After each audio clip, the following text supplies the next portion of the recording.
Hi, I'm Chris Wilson from Grinding Gear Games. This is our second Path of Exile Build of the Week video, which focuses on an interesting character that one of our players has submitted to us.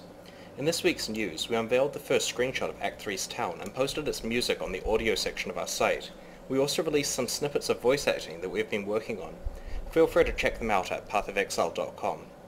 The character that I'm showing today is Zril's witch called Liraz. I'm sorry if I got the pronunciation wrong. This character caught my eye because it's a pretty successful attempt at creating a melee witch using a few interesting synergies. He's primarily using two combat skills, Elemental Hit for fighting single targets, and Cleave for multiple targets. Let's first examine his passive skills. This is the current version of Path of Exile's passive skill tree. It currently has around 1300 to 1400 nodes, which support a large degree of character customization. Each character starts at different locations, with a witch starting here. The most important passive that he chose first is this keystone called Eldritch Battery, which converts all of his energy shield to mana. You may wonder why this is a good idea, considering his character is designed for close quarters melee combat, where the energy shield would be useful, but the additional mana allows him to use several auras that increase his lethality and survivability. Most of his passive allocation occurs closer to the Templar starting area.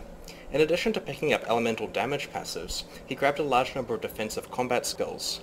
This choice of Inner Force is interesting because it boosts the effects of the 4 auras that he uses. One thing that I find fascinating about this character's itemization is that they use items of many different rarities for different purposes. Their boots and belt are magic, allowing them to stack different stats that they want, in this case life. They also have a good set of melee rares, and of course specific uniques that define the build that they want. The unique weapon they are using here is Ephemeral Edge, which has 3 useful properties for them: Mana Leech, a big boost to critical strike chance, and a 48% increase to their overall energy shield. This energy shield boost is entirely turned into mana because of the Eldritch Battery keystone that they chose. They're also using Vol's Protector, a unique armor which grants them a power charge whenever they deal a critical strike. It halves their mana total, but they have plenty to spare. The player's flask choices support this build as well. Because he has so much mana and mana regen, he doesn't need to have any mana flasks, instead using 3 health flasks and 2 special purpose utility flasks. The Granite Flask adds 10,000 armor for 4 seconds, which is useful in situations where you are being swarmed.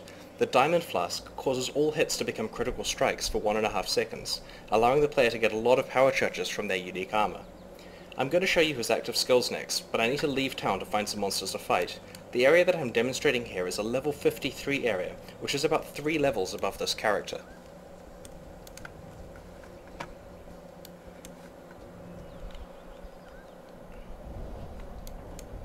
So the first thing I need to do is cast his auras. This aura here is Grace, which increases evasion. I'm also going to cast Anger, which adds fire damage, Wrath, which has lightning damage, and Discipline. This increases the energy shield that he has, which of course is entirely turned into mana. Now as you can see, these auras reserve a portion of mana from the top of his bulb. Thankfully, he has plenty because of the way he's built his character. In terms of the combat skills he has, as I mentioned before, Elemental Hit allows him to strike specific melee targets for quite a lot of damage. You can see I use the Enfeeble Curse there, which reduces the damage that the monsters deal, making it much less risky to fight them. As you can see, the character currently has passive power charges orbiting around it. These increase the critical strike rate. As you can see, it went up to 15% for a few seconds there while he had them. You'll notice each time you get a critical, it generally freezes the opponent. Each power charge, of course, allows me to have a greater chance of getting criticals, further increasing the mayhem.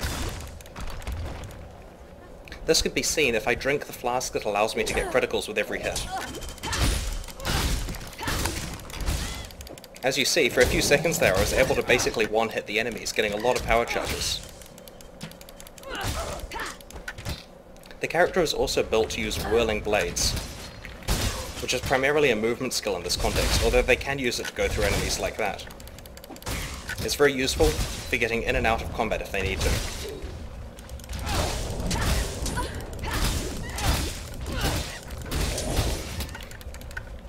During combat there, I used the Granite Flask to get 10,000 armor. This enabled me to resist some of the damage that I was taking.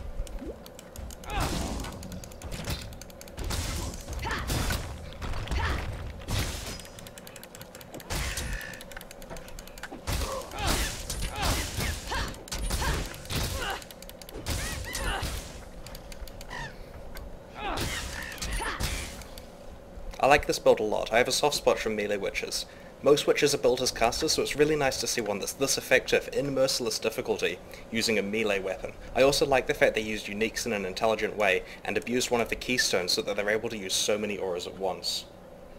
Path of Exile is currently in closed beta.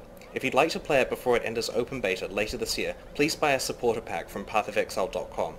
If you've built a character that you'd like us to feature in one of these videos, please let us know on the forums. If you enjoyed the video, please subscribe to our YouTube channel and consider following us on Twitter and Facebook. Thanks very much for watching.